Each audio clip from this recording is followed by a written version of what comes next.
in this industry, if you don't help other people succeed, then you're not going to get very far, right? And so developing leaders is a huge part of what we do.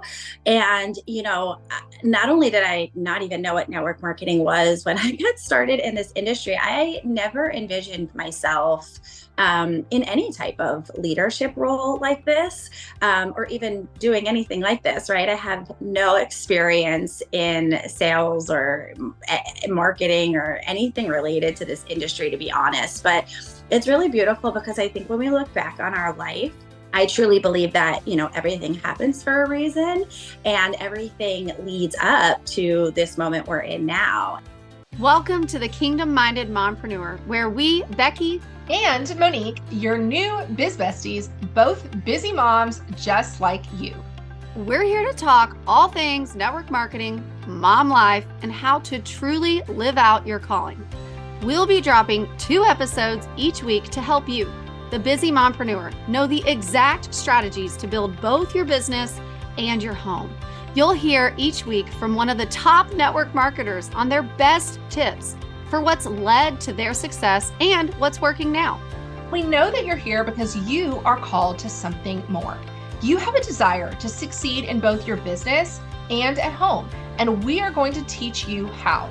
If you love what you hear here on the podcast and want to be one of our success stories, join us inside our community, the Kingdom Minded Mompreneur, where we provide a daily social media action plan, additional resources, kingdom coaching, and more. Click the show notes for the link to join. So let's get into the episode.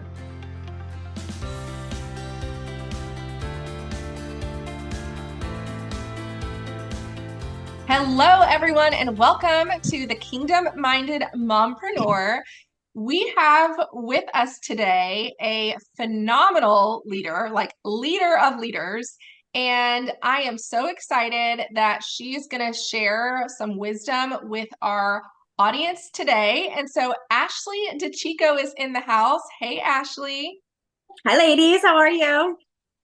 We are so good. So excited that our audience gets to hear from you because I think you have so much to share. You have developed a lot of leaders. You have developed an amazing organization. And so for those who have not heard of you, we wanted to introduce you. So you have been with Isagenix for the last 7 years. You have a global team and you're an industry leader. And so you were named top 100 global income earner, multiple 6-figure earner. You have over 20,000 people on your team. You are also a busy mom of 3. I know you and your husband own a brick and mortar business. And so there's that business as well as your online business. And really one of the things that I see in you, Ashley, is you do such a phenomenal job of keeping your priorities in the right place while still going after your goals and still being ambitious and driven and showing women that it can be possible. So welcome. Share with us a little bit about you.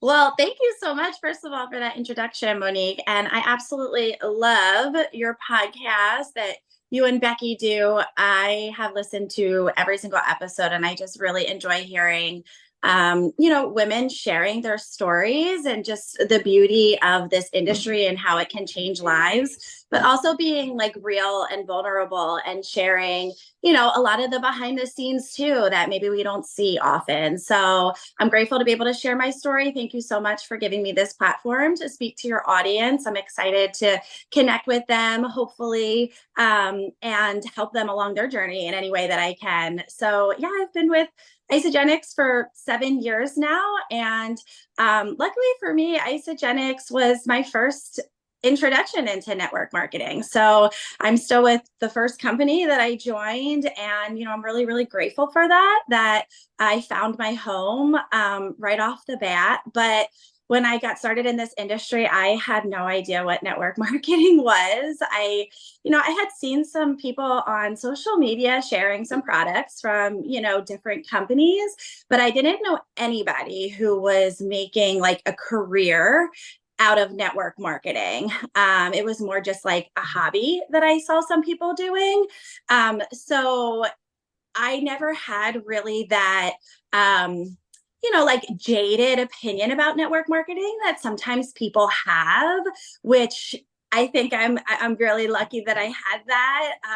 So I didn't, I didn't have any bad thoughts or feelings about this industry, but I really just went into it like, let's see how this goes. So I started as a product user, which I think a lot of people do in this industry. That's how they get started, by just using the products. And my story just evolved. I started on the products. I loved the products. I started sharing them with friends and family, just like, I would share anything. And one thing led to another. I saw, what the opportunity could do for me. I started to make a little bit of money. At the time, I was a stay-at-home mom. I had a 1-year-old and a 3-year-old. Like you mentioned, Monique, my husband and I own a brick and mortar business. So my husband was running that business. I was raising our family, which was what our dream always was. And I figured, oh my goodness, well, I can make a little bit of money while still being home with my kiddos. And so I really just, saw that vision and just took off with the opportunity.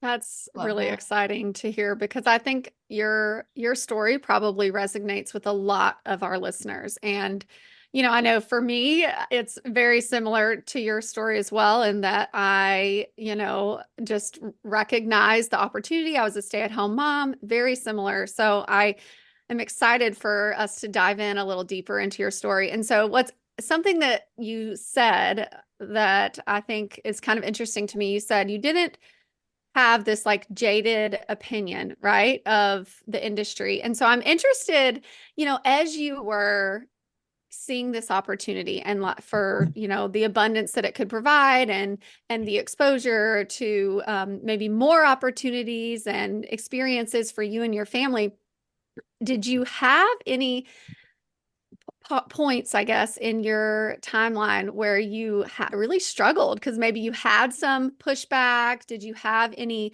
mindset hurdles that you started to face that you had to learn to overcome? I'm just kind of interested, because I think some people come into the industry, right, when they're thinking one thing like, oh, people are going to think bad of me. And so I'm just kind of interested, did you just have this insane confidence because maybe the products had been working for you, or just tell me a little bit about that, the struggles and what you had to kind of overcome to step into the leader that you are today. Yeah, so I have always been really into health and wellness. I was an avid athlete growing up and played at really high levels, went to college on a Division I soccer scholarship. So health and wellness was always a huge part of my life. And so I feel like when I got started on the Isagenix products, it kind of just was in such alignment with who I was anyway. And made a lot of sense why, I fell in love with the products. They made me feel like myself again. At that time, like I said, I had a 1-year-old and a 3-year-old. So I was in that stage of new motherhood. And I actually got pregnant with my third baby 1 month after starting on the products. And so I had 2 little ones. I was pregnant with my third, and I just wasn't feeling like myself. I had been doing all the same things that I had always done and known to work, but I just wasn't feeling great. Like I was exhausted, I was run down. And so when I started to feel like myself again and started to feel better, it was so easy for me to share these products because I was so passionate about helping other people, specifically moms who didn't feel like themselves, who kind of lost their mojo, right? To help them feel better again. And at that time, I didn't share anything about the opportunity. I didn't even know that there was an opportunity in the beginning. Like in the beginning, it was strictly me sharing products that I absolutely fell in love with. And so I wouldn't say that it was really like, I didn't feel uncomfortable. I will say when I started to share more about the opportunity is when it kind of was a little bit more uncomfortable, right? Like those first few posts on social media about the income opportunity, like it was a little scary for me. But again, at the end of the day, I saw what it was doing for me as a stay-at-home mom, and it gave me an outlet that I so desperately needed, but I didn't realize that was going to be my answered prayer at that time. And so I kind of just put my own feelings on the back burner to serve, right? And I think a lot of us who are in this industry, our whole priority is to serve people, right? To have a servant heart and to be that servant leader to help other people. And so that's exactly what I did from the beginning was, I put my own uncomfortable feelings on the back burner. I literally was like, I don't really care what people think because I was a walking billboard for these products. And so I didn't really get a lot of backlash, to be honest. I mean, maybe people said things behind the scenes and maybe I made people feel uncomfortable or insecure about themselves. But I've come to learn that it's about them, right? It's not about us. And when we find something that works for us and we can pay this gift forward, I just kept reminding myself if the woman who introduced me to Isagenix and these products that make me feel like the person I always knew I was, I would be doing people such a disservice by not sharing that gift forward, paying that forward. And so I just really kept that vision at the forefront. And it really helped me to get through any of those, jitters per se in the beginning. But since I was just a really health conscious person and people knew that about me, I do feel like they really trusted me when I started sharing, these products. And so, but then once I really got into the business, I had a lot of blocks and hurdles I feel like that I had to overcome. And just, I think they're just like the normal ones that a lot of people in this industry talk about. It's getting a lot of no's, right? It's knowing that we can help so many people, but they need to want it for themselves. We can't want it for them. And so just really those no's, people quitting on me, not only on my team, but people who have these health goals that I know I can help them reach, but they're not willing to put in that work, even though they say they want to put in the work, right? And so that was really hard too for me to understand that I can't want it for people more than they want it for themselves from a results driven and also business perspective, right? Like not just one or the other, but both of them for customers and for business builders. And so, just really evolving over time and growing that thick skin. I did not have a thick skin when I got into this industry at all, but I will say I quickly learned that I needed to get a little bit of thicker skin. And so, just not letting any of that stuff really sway me from my vision and the big picture. I love that. That was really, really inspiring to hear because I think, and a good testimony because I think people need to recognize they need to be a product of the product, right? They need to, if they're truly going to have success with something, right, then you have to not only your like character and your identity needs to be aligned with like the company that you are representing, right? Like you're obviously we're very healthy and an athlete. And so that obviously organically it works, it works for your brand. And I love that. So thanks for sharing it. I love what you said about service and really just having that heart and that posture of serving other people and wanting to help other people to be successful in what they're doing. And when you were talking about leading your team and other customers and how sometimes you can want it more than they can want it. I think that's one of the most challenging things when it comes to leadership, even in leading our families, right? Like as you're advising your kids and giving people suggestions and ways that they can become the best version of themselves, sometimes they don't always take that or they don't always see the potential. And so something I think that is so unique about you, Ashley, is I said at the beginning, you're a leader of leaders and you're not just you're not just a leader, you have developed leaders onto your team. And I would love for you to share with our audience a little bit about that. Do you feel like there was one thing that contributed to the leadership success that you've had? Yeah. So, I mean, in this industry, if you don't help other people succeed, then you're not going to get very far. Right. And so developing leaders is a huge part of what we do. And, not only did I not even know what network marketing was when I got started in this industry, I never envisioned myself in any type of leadership role like this, or even doing anything like this, right? I have no experience in sales or marketing or anything related to this industry, to be honest. But it's really beautiful because I think when we look back on our life, I truly believe that, everything happens for a reason and everything leads up to this moment we're in now. And I truly believe that being the athlete that I was for so long, it taught me so many skills of not only leadership that I use in this business, but also I think so many of those skills that I learned have attributed to my success because, just having that never give it up mentality, knowing that you win some, you lose some, but you just keep going. And ultimately teamwork. Like I learned so much about teamwork in such a different realm, sports, right? That I have been able to utilize now in my profession. And it's just so beautiful looking back and knowing that, God has such a plan for us. And we have no idea what that was. And I had always envisioned being a stay-at-home mom. My husband and I are high school sweethearts. We started dating when we were 15 years old. And our dream was always for me to be a stay-at-home mom. It was always so big on my heart. And so, yes, I would be a leader of my home, right? But I never thought I would be a leader in any type of career or even have a profession outside of the home while my kids were little like this. And so I've used all of those skills that I've learned, I feel like, to truly teach my team how to become leaders themselves. And I think the biggest thing and the biggest part of leadership is to really get down to what people's vision and what their why and what their goals are, right? Because my idea of success is very different from, a lot of other people and vice versa. And so in the beginning of my journey with leadership, I feel like I was trying to lead with my vision and my goals, right? Like in my mind, success meant what I thought success meant. And then I quickly came to realize that, what success means to me is so different from a lot of the people on my team. Some people have these really big goals and visions, and some people really just want to make a few extra $100s a week.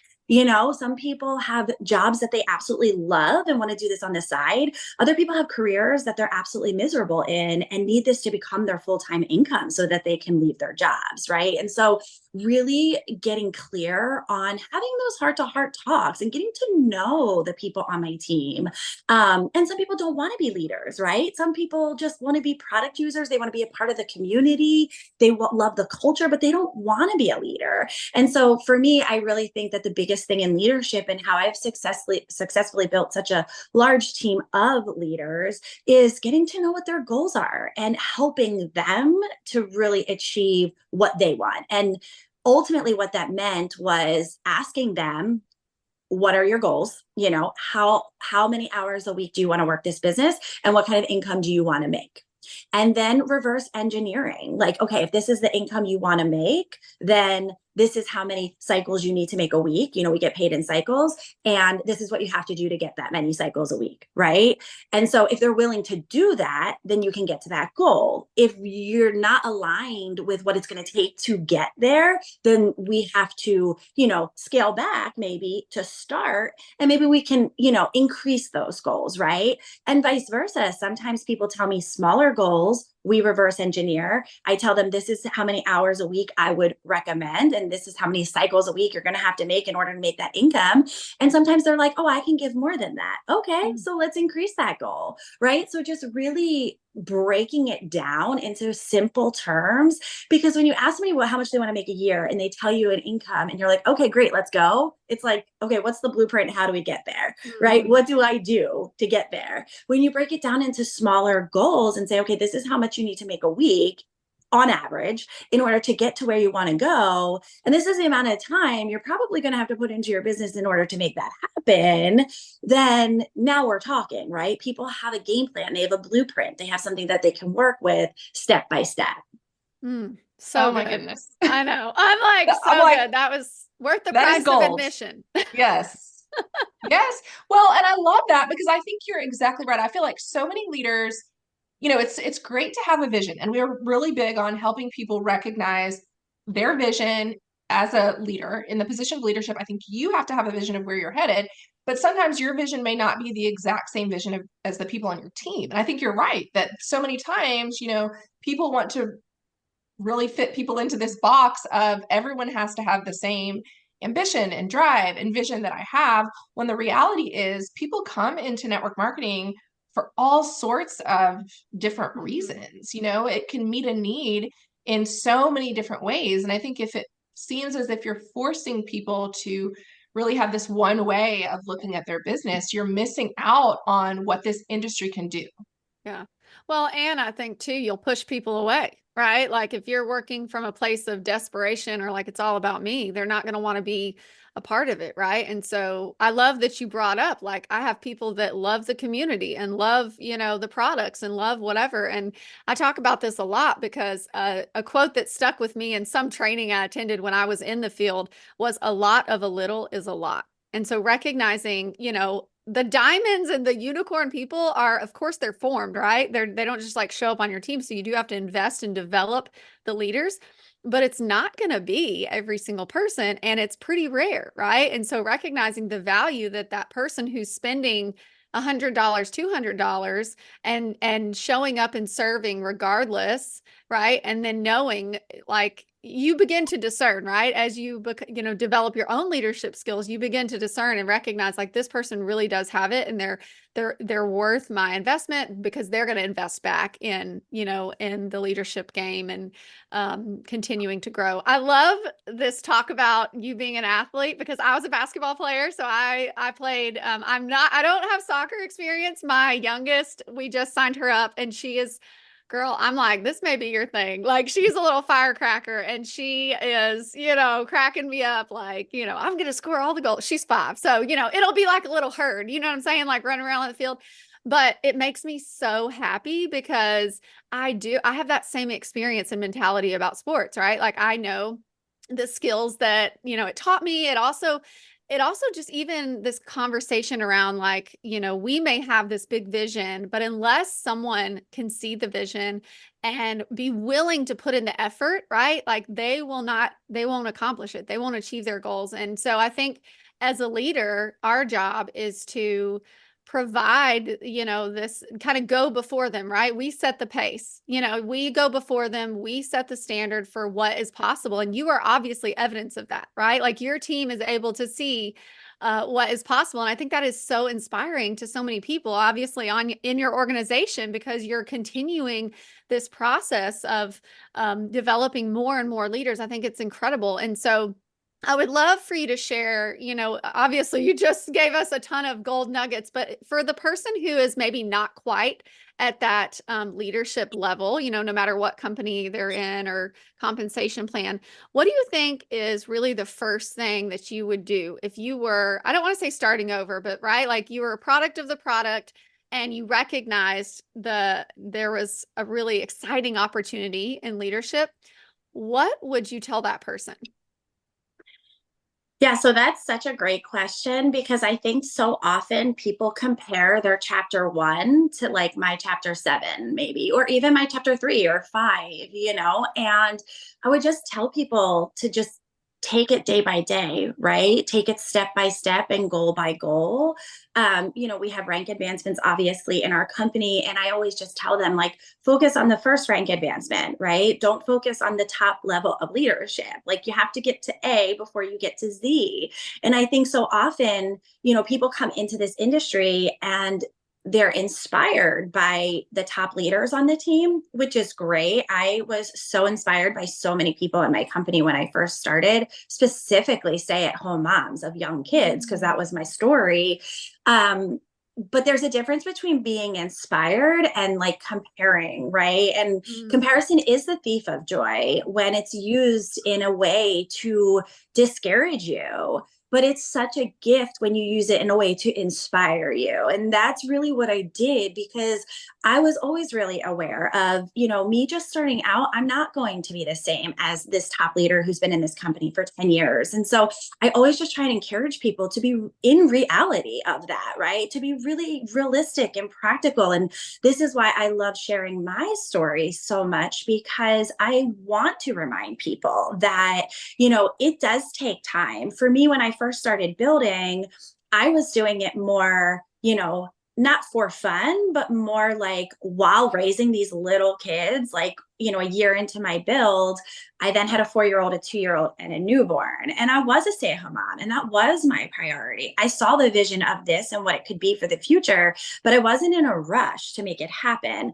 I did, though, every single day do consistent actions to get me to where I am today. But it took me almost 2 years to reach the highest level of leadership in my company, because that was what was in alignment with my goals. I knew what I could give at that time, and I was consistently enrolling customers. Like, I enrolled customer after customer after customer. What I struggled with in the beginning was that business building, creating other leaders. But at that time in my life, I didn't have it in me to really put that type of energy and time into my business. And so while I created some leaders, I wasn't having as much duplication as then I started to have 2 years down the line.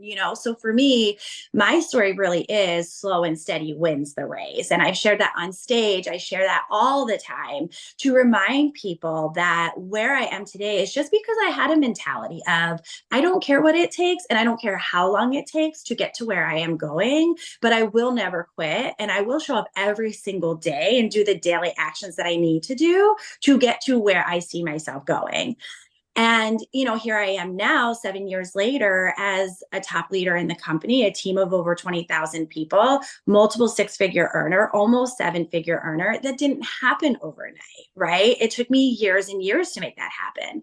Now, if your goal is to go fast, you go, girl. Like, I'm here to support you. That wasn't my story, but it might be yours, right? And so just try and remind people to, know what your vision is, or know what your why is. A lot of times people say, I do love, having a why. And of course, like, my why was my family, was my kids, was not only to be able to provide financially for my family as a stay-at-home mom, but to also show my kids that, I am here because I want to be here in the home, but I do also have other ambitions and visions and skills and, gifts that I can serve this world with. And showing them that I could do both of those things was really important to me too. And so I love having a why, but I think what's more powerful is your vision. So that was my why, but my vision was to impact other women, to show other women that they didn't have to choose between being stay-at-home parents and having a career outside of the home, to show other families how to spend more time with the people they love the most and create more income in their family so that they have those choices, right? Because when people have more money, money is just the tool, and you can use it in a bad way. But when you use the tool in the right way, it creates more choice. And when people have more choice, they are happier. And I want to make this world a happier, better place, right? And so that was my vision. And my vision is just so much more powerful than my why, because my why was great, but we were already really financially successful before I started in network marketing. And I didn't have to per se do it for the income. Now I know that, you can never have too much income because, like I said, it gives you more choice, right? It gives you more opportunity, and it allowed me to give back in ways that I never could have given back before. On my one of my favorite accolades is that I'm one of the top 20 IsaFoundation donors for our charity that we give back to, and that's a big deal to me. I appreciate that more than being a top 100 income earner, because I am able to give back in ways that I always dreamed of doing, but I didn't feel comfortable doing. We were a one-income family home as a brick and mortar business owner. And so, we didn't have guaranteed paychecks, although we were really successful. It's really risky being in business for yourself, right? And so I was never comfortable giving back in ways that I give back now.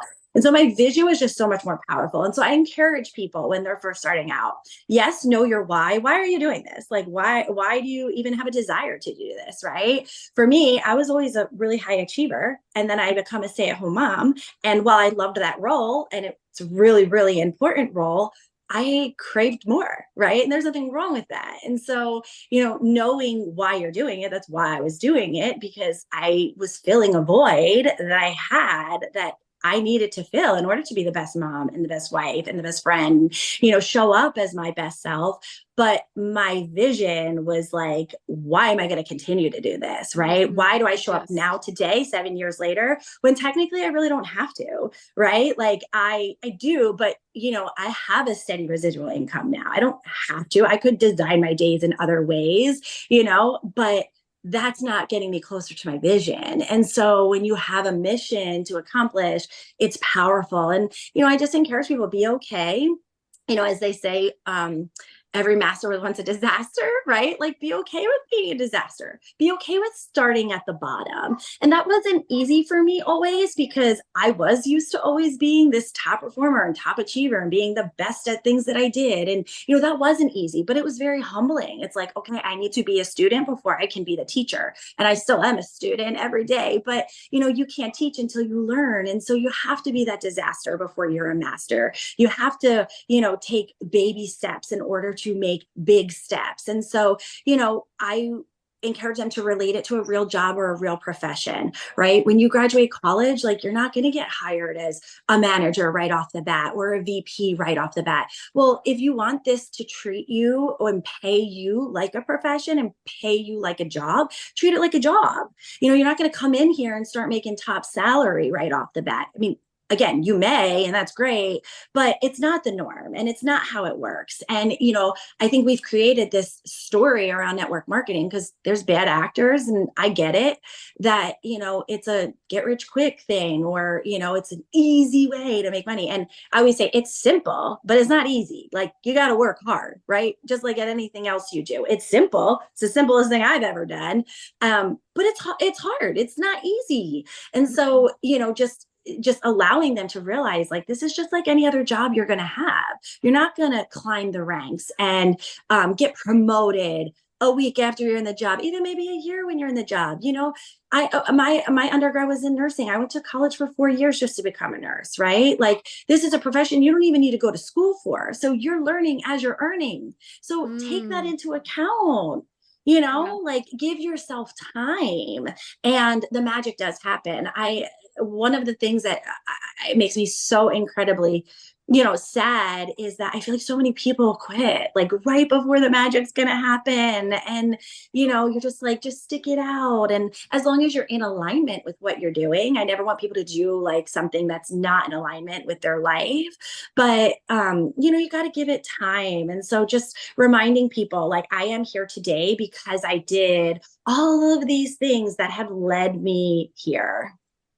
So good. So good. I just got to say something real quick. I love this conversation around the difference in your why and your vision, because I do think what's really interesting to me is if people only focus on their why, right? Like, your why is going to change and evolve. And if you're so consumed with, maybe why you initially started, and you can't see the bigger vision for what is possible, right? You'll burn out, you'll get distracted, you'll achieve that first thing and then be like, okay, cool, what's next for me? And I just love this conversation around vision, because when we operate out of a place of desperation, which obviously, I know, like you talked about brick and mortar and, the I guess, struggles that can come with that and the concerns, you guys weren't hurting. And so you weren't in this place of desperation, and instead seeing what could possibly become of your life, and the doors that it would open and the ways that you could give back. I think that's really inspiring and exciting, because people, I think, get so wrapped up in,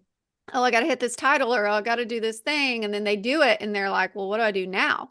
Instead, it's saying, if you could have anything or be anything or do anything, what would your life look like? And that conversation of, maybe starting a nonprofit, or helping family members that are really struggling. And there's just so many ways that your business can be a vehicle for change. And I think people just don't realize, the opportunity that they have in their hands is just so impactful and really world changing. And it's just, you're obviously evidence of that, and very exciting to hear how it's changing your life, and clearly the lives of millions of people as a result. I love that. And I love what you said about, I was not in a rush. And I think that people need to hear that. And people need to hear the power of consistency, because what happens a lot of times is like when you are that achiever, sometimes you create these like elusive like dates that you have to have things done by. I know I'm guilty of this, where it's like, okay, by this, I remember early on, I was like, all right, by the time I'm 30, I had like created some, goal.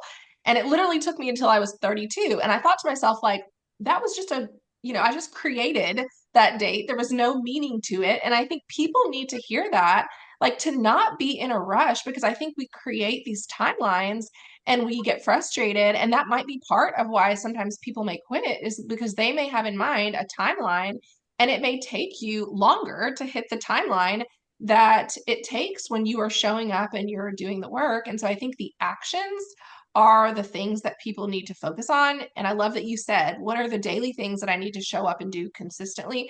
And even now, Ashley, one thing I admire about you, because obviously I follow you on social media, and however the algorithm works, you are on my newsfeed every single day. Like I see you every single day. I'm like, there she is with her kids. They're going out and doing this. Here you are with this beautiful professional photo. Every single day you show up on my newsfeed.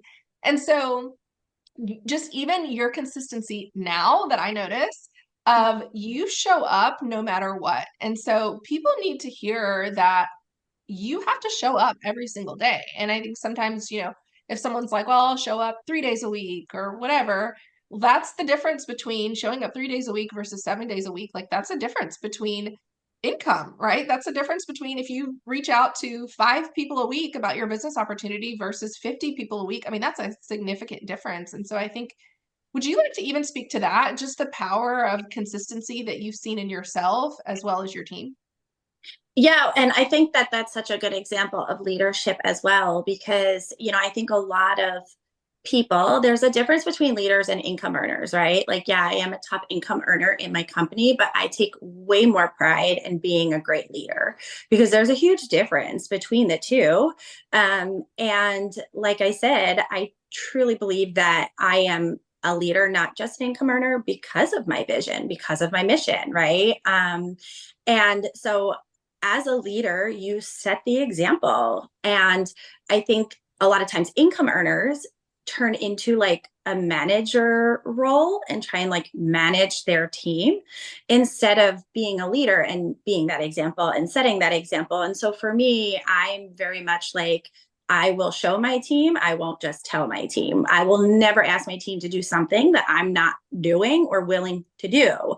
Right. And while I do think there is a difference between once you get to a certain point in your business and when you're first starting out, obviously the things I did early on are a little different than what I do now, clearly. But I will always show my team that I am still showing up. I am still a leader. I am still, posting. And for me, social media was always the main way I built my business, because when I started, I was in that season of life with little kids and I wasn't getting out much. And so I learned really early on that social media was going to be my way of building my network and creating those connections, and really being able to spread what I have, right? Be able to have those conversations. And it has evolved now over time. Obviously, my life has changed a lot. Like you mentioned, Becky, like your why is going to change because your life changes, right? I went from being a stay-at-home mom 24/7 to kids that weren't even in school to now my older two are in school full day and my youngest is in kindergarten, so he's still half day. But, it has evolved. So now I can, go out more in person and meet people and go to more networking events and stuff. But social media has always been a main way for me to build. And so it's just, I still show up on social media every day. And I tell my team that, if your main way of building is being out in person, that's great. Make sure you're talking to people every single day. But if you don't have that opportunity, you better be showing up on a free platform, which is social media, every single day, because you're building your network. And like you said, Monique, you're having all of those conversations. The more you post, it's a numbers game. The more conversations you have, the more you post. Not only the more prospects you may get, but the more value you're adding to people, the more impact you're making, right? And so, and trust. I think just building, sorry, I didn't mean to interrupt you, but I want to go back to something you said. Is you had said that when you started your business, because you had already had kind of this like being known as an athlete, there was that trust that was built there. And so I think tying it into social media, when you show up consistently online, you build that trust. Yeah, absolutely. And, we hear all the time people will buy things from others that they know, like, and trust because, I think a lot of these companies have awesome products, right? I love this industry because of the testing and the high degree, high quality products we share, right? And so all of these companies have great products. People are buying from me, not because of the products per se, but because they like me, right? Like you are your brand. Like there's a lot of other people who share the same products I share. But when you build those connections, people are buying from you because, like you said, they know, like, and trust you. I'm not just talking about my opportunity. I talk about life and being a mom and my kids and my hobbies and things I enjoy. And, you build these friendships with these people, even though you've never met them in person, maybe. But then when they have a problem that you have a solution for, they're going to come to you. And so, showing up and showing your face every single day. My motto and what I tell my team all the time, since we do have a brick and mortar business, I compare what we do a lot to having a business, right? If my husband doesn't go to our car dealership every single day and unlock that door and turn those lights on, people are going to think he's closed. And so if you're not posting every single day on Facebook or social media, whatever your platform is, people are going to wonder, are you really serious about that thing that you're doing? Are you really consistent? Do you work hard? If I have a question or I need help, are you going to be available to me? Like if I reach out to you, it's just showing that you're available, you're open, your lights are on. So powerful. And I think just in general, it just shows the discipline that is required in leadership.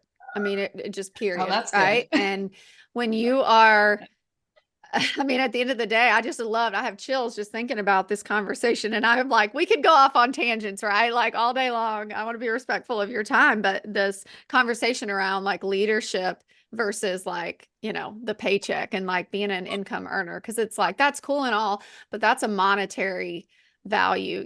Leadership can supersede the bills you're able to pay. Leadership can go far beyond, yourself, your kids, the generations that come behind you, that come behind the people on your team. I mean, that is the impact, right? Like ultimately we are raising the next generation of leaders, the next generation of doctors, the next generation of marketers, and all of this impact. It starts with your desire for the vision, right, that you have for your life, but then taking it a step further and saying, but I'm going to be disciplined enough, right, to show up every day, no matter what. So yeah, so inspiring. This has been such a joy, Ashley. You are incredible. I love watching you just continue to evolve, and I've been so blessed. Like something that I just love about this podcast is hearing the inspiring stories of so many women that are truly kingdom minded mompreneurs. They see this opportunity. They are successful women of faith, but they don't compromise on their values, and their morals, and they keep their priorities right. And so we always like to ask our guests, what is their definition of the kingdom minded mompreneur? So I'd love to hear from you. What do you think of when you hear that phrase? Oh, I love that question. And you know what? I feel like it's being in alignment with our assignment ultimately. And I feel like it's just like a muscle that you have to work out every day, right? It doesn't, just because we do it well doesn't mean that it always comes easy.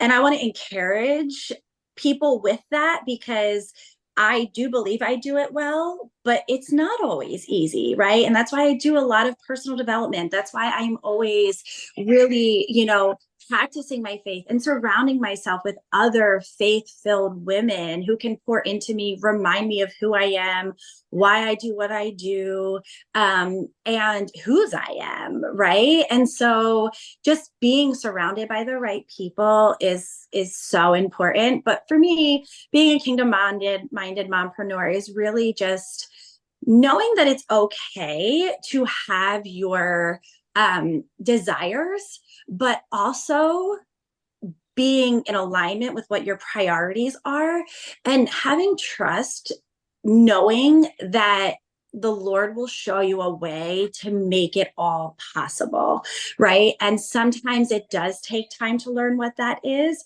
for me, I became a stay-at-home mom. It was my dream. It was on my heart. I was so incredibly grateful that we were able to do that. And then I found myself lonely sometimes, right? And not fulfilled, and a really hard not contributing to my family financially when I've always been, a very successful businesswoman. And so sitting in that and really having faith of knowing that my story will come together, but my priority and my deepest desire of my heart is to be home with my children. And so I'm going to be in that now and find a way to fulfill these voids that I'm feeling. And then lo and behold, Isagenix has dropped into my life. No coincidences at all. But saying yes to opportunities when they're presented too, right? Again, being in alignment with your assignment, knowing I needed more, knowing that I was unfulfilled in certain ways. So, okay, this is great. This is my answer. And so, knowing that it's okay to have our desires, but we have to, like you said, everybody has their own beliefs, but I truly believe that a lot of parents are not spending enough time in the home with their children these days. And we're doing such a disservice to our next generation. And you don't have to be a stay-at-home parent if that's not what you want to do. But life is so incredibly busy. People are going from here, there, and everywhere. We are so burnt out, but we need to find a way to show the next generation that we are here, that we are present. We are here for you. We're here to listen. We're here to mold you into, beautiful kingdom-minded children so that you can grow up to be kingdom-minded adults. And so just, being in alignment, knowing that it will all come together in such a beautiful way. And I am so incredibly grateful. And for me, ultimately, just knowing that my family comes first and my business comes second. And I know that when I am taking care of my family in the way that I need to, my business will flourish because I believe Jesus is the CEO of my life, my business, everything that I do. And so when I'm showing up as the mom and wife that I need to be, and daughter of him, he takes care of the rest, right? And so my business then flourishes as a result of that. Yeah. Oh my goodness, Ashley. I'm like, can we go for another hour? Because I just have so many thoughts on what you said. But yes, yes, yes to all of that. And I love your honesty and just saying that not enough parents are spending time with their kids. I mean, that is truth. And I'll even say in my own home, we just transitioned in this last year from our kids being in private school to homeschooling. And I realized like just in this season, I'm like, wow, I've missed out on so much and I've missed out on so many things. And I've just kind of had a lot of mindset shifts in this specific area because I do think I was prioritizing my children, but God is just showing, us as moms, we have such a need to get this right. Like it's so important for us to get this right and to not miss, that aspect of parenting. And I think when you are ambitious and driven, it's tempting to go do all the things when the reality is like, if we are living by the word and living by truth, I truly believe that God's word teaches us as women to keep our families priority. And that doesn't mean we can't work, but it means that we cannot lose that alignment. And so what you said was being in alignment with the assignment. I think that's so powerful. Oh, I know. I was like, mic drop moment. Woo, so good. Yeah. And I want to remind people that it's not always easy, meaning when I first started to experience rapid growth, when I hit the highest rank in my company. And essentially it was because I decided I'm ready to go for it, right? I was tired of playing small and I knew that I could do more. And so I decided to go for it. And what happened was I was pouring so much into my business. It was causing friction in my home, not intentionally, obviously, but we can do anything, but we can't do everything all at once, right? And I was trying to do everything all at once and it wasn't working. And it was creating friction. And so I had to take a step back and know, what is my role in this home? My husband provides for us financially very well. I don't need to be, like you said, in that state of desperation to create all this income, help all of these people succeed. My time will come, but I can't create friction in the thing that's most important to me while I'm Yeah. trying to build this thing. And, to add on to that, I think it's important to have mentors that you look up to that live a life that you aspire to live, right? Like, I want to emulate women who are loving mothers, loving wives, and happy, fulfilled, right? People can look great on the outside, but are they fulfilled on the inside, right? And we all go through our ups and downs of life. We all have things happen. But the point is, who do I know that takes what is served to them, the hand they're served, and they make the most of it? They make a winning deck out of it, because we can't help sometimes what happens to us. All we can do is react in the way that we want to react in. And so, surrounding myself with mentors and people who I'm so inspired by, they live a life that is so inspirational to me. It helps to remind me of, being in that alignment and knowing my role, my priorities, and then what comes after that. Yeah. And So even, good. sorry, we're just keeping on talking here. I just wanted to add one thing is I think having the humility to keep yourself in check when you feel out of alignment, because I know that's something, and I'm so thankful for Becky and I's partnership because we both do this to each other. Like when there are times when either of us are falling out of alignment with what we said we would do, or we say, hey, these are our business hours and we're going to work these hours, and then something comes up outside of those hours, just like keeping in check with the things that we say are, we call it the sacred, whether it's certain hours that you're going to work, or time, family dinner time that you don't want to miss, or whatever those things are. And so I think I just wanted to acknowledge that you're right. You need to have those mentors who are where you want to be, so that when you have that misalignment, you can pull back and say, okay, let me get myself in check. Yeah. So good. Well, Ashley, thank you so much for spending this time with us. It has blessed my soul. I know it's going to bless all of the women that are listening. And I would love for you to share, if anyone is like, okay, this girl is dropping some fire, I want to connect with her. Where can people find you online? Yeah, I love connecting with people. I truly believe, collaboration over competition. I think sometimes in our industry, and that's been another really big passion of mine, and something I've evolved into with leadership, is that you can feel like you're always in competition with like other leaders and other companies, even sometimes.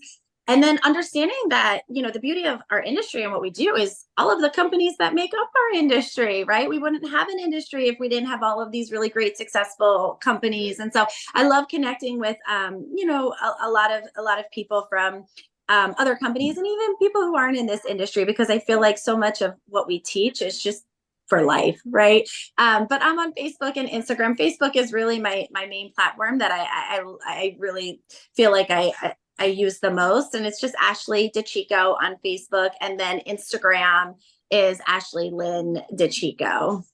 Awesome. Well, thank you again. We truly appreciate you. And we are just loving watching your journey and excited to just see how your impact continues to expand. Well, thank you guys so much for having me. I appreciate it, like I said in the beginning, and I'm just so grateful for what the two of you are doing for our industry, because while our industry is such a beautiful, incredible industry that truly does change lives, we definitely are lacking, leadership and that real conversation that needs to be had. So I love what you guys are doing for everyone, and know that your work is so important. So thank you for that. Thanks so much for listening to the Kingdom Minded Mompreneur. If you loved what you heard today, could you stop and give us a 5-star rating and review? It helps our visibility on podcasting platforms so others like you can hear more of this message. Also, if this episode encouraged you, we would love for you to pass it along to your own biz bestie and anyone else who could benefit. Lastly, don't forget that if you want to hang out with us just a little bit more, join us inside the Kingdom Minded Mompreneur community. Click the link in the show notes. Bye for now.